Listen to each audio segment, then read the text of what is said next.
अरे हाँ, तो का हाल बा भाई लोग। सारे विरोधी के बजा दिले बाजा, हमरे नाम वीआईपी राजा। अरे मेरे भोजपुरी के ट्रेंडिंग स्टार, अरे हाँ, अपन हिट मशीन खेसारी लाल यादव के एक और ब्लास्ट मस्त जबरदस्त खतरनाक महा खतरनाक भोजपुरी सॉन्ग रिलीज होके जा रहल बा। जौना गाना के टाइटल बा चोरी चोरी मिलम बेगोरी। अरे चोरी चोरी मिलम बेगोरी गाना कब तक ले तक कौना चैनल पे होता, को तरीके रिलीज करल जाता, गाना कैसा होकर बा, पूरा फुल जानकारी मिली तो लोग की ई वाला वीडियो में। तो लोग ई वाला वीडियो को शुरू से लेकर लास्ट तक देख लेंगे। बाकी अभी तक हमारे चैनल के सब्सक्राइब नहीं करने के लिए तो अभी सब्सक्राइब करके हमसे जुड़ जाएंगे। तो भाई लोग तो लोग सबसे पहले बता दी कि हम भोजपुरी के ट्रेंडिंग स्टार खेसारी लाल यादव को जो सड़िया गुलाबी रखा तो उन गाना कब तक ले लीजिए। यानी बहुत आदमी कमेंट करके हमारे से पूछा था कि हाँ सड़िया गुलाबी गाना कब तक ले, पोस्टर आ गल बा लेकिन अभी तक ले गाना नहीं किया था। भाई लोग तो लोग बता दी कि हाँ सड़िया गुलाबी जो गाना बा तो बहुत ही जल्द। अरे भाई लोग जैसे ही नवरात्रि खत्म होता ओकरा बाद खेसारी लाल यादव के सड़िया गुलाबी गाना रिलीज कर दिया और तो लोग वेट कर लें। गाना ये बोला बहुत ही तगड़ा बहुत ही बेस्ट होकर बा। जना गाना का टाइटल बा सड़िया गुलाबी,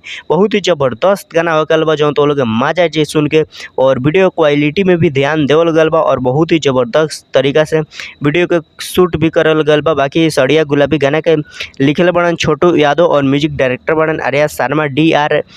DRJ रिकॉर्ड के यूट्यूब चैनल पर रिलीज हुई तो लोग वेट कर लेकिन जैसे नवरात्रि खत्म होता खेसारी लाल यादव के सड़िया गुलाबी गाना बहुत ही जल्द रिलीज होकर आला बा DRJ म्यूजिक यूट्यूब चैनल पे। आगे तो लोग बता दी कि हाँ चोरी चोरी गाना कब तक खेसारी लाल यादव के रिलीज होता था। तो भाई लोग तो लोग बता दी कि हाँ ये वाला गाना जो बा तो सबसे पहले लिखले के बता गाना के लिखले बड़न कृष्णा बेदर्दी। आने वाले गाना के लिखले बड़न चोरी चोरी कृष्णा बेदर्दी। बाकी तो लोग वाला गाना म्यूजिक सुने के मिले आर्या शर्मा के। आने वाले गाना म्यूजिक सुने के मिली आर्या शर्मा के। बाकी तो लोग बता दी कि वाले गाना में काम के कैले बता गाना में गईले बड़ी भोजपुरी के गईले बड़न भोजपुरी के ट्रेंडिंग स्टार खेसारी लाल यादव और फीमेल सिंगर शिल्पी लाल।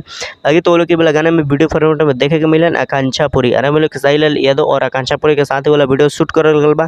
लेकिन भाई लोग वाला गाना के कोनो उम्मीद देखिए काहे कि वाला गाना के मतलब चर्चा चलावल जाता कि हाँ ये वाला गाना रिलीज हुई और ये वाला गाना वो जो अभी के पीरियड में ज़्यादा वायरल चलता है इंस्टाग्राम से, उससे थोड़ा मोड़ा हट के हुई वाला गाना। बाकी बहुत ही जल्द तो लोग अपडेट देवे वाला बनी पूरा सच्चाई के साथ। बाकी तो लोग कमेंट करके बताओ कि हाँ चोरी चोरी गाना मिला बेगोरी आवे के चाहे कि ना आवे के चाहे खेसारी लाल यादव के आवाज़ में। बाकी तो लोग कमेंट करके बताओ। लेकिन बाकी तो लोग यहाँ तक वीडियो देखे खाते बहुत बहुत धन्यवाद। और तो लोग खेसारी लाल यादव के फैन पड़ा तो एगो हार्ट वाला इमोजी जरूर सेंड कर लें कमेंट में। बाकी यहाँ तक वीडियो देख